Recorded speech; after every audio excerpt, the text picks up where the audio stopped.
Fallopian tube வழியா egg வந்து யூட்ரஸை போய் சேரணும். ஓகேங்களா?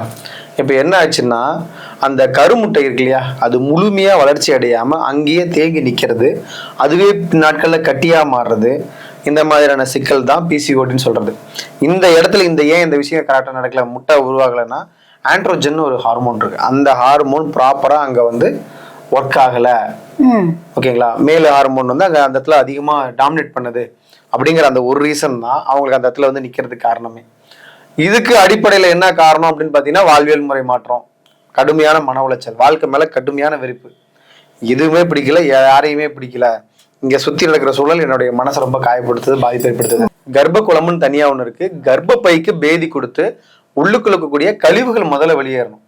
இப்போ எதுவாக இருந்தாலும் சரி, நம்ம உடம்பே சொல்லுவாங்க டீடாக்சிஃபிகேஷன் பண்ணணும், கழிவுகளை வெளியேற்றணும். அதே மாதிரி கர்ப்பப்பையில் இருக்கக்கூடிய கழிவுகள் வெளியேறினா தான் அங்கே வந்து அந்த மாதவிடாய் சுழற்சிங்கிற ஒரு விஷயத்தை நம்ம கொண்டு வர முடியும்.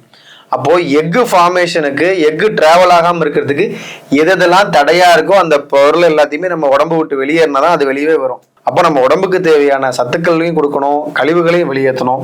இதை நம்ம சரியா செஞ்சோம்னா பிசிஓடி நார்மல் பண்ணலாம், முகப்பருக்களை குறைக்கலாம், தேவையில்லாத முடிகள் வளர்றதை நம்ம தவிர்க்க முடியும். வாய்ப்புகள் உண்டு. ஆனா அது எந்த நிலையில இருக்குங்கிறத பொறுத்து தான் நம்ம வந்து உணவா மருந்தா அப்படிங்கிறத நம்ம முடிவு பண்ணணும்.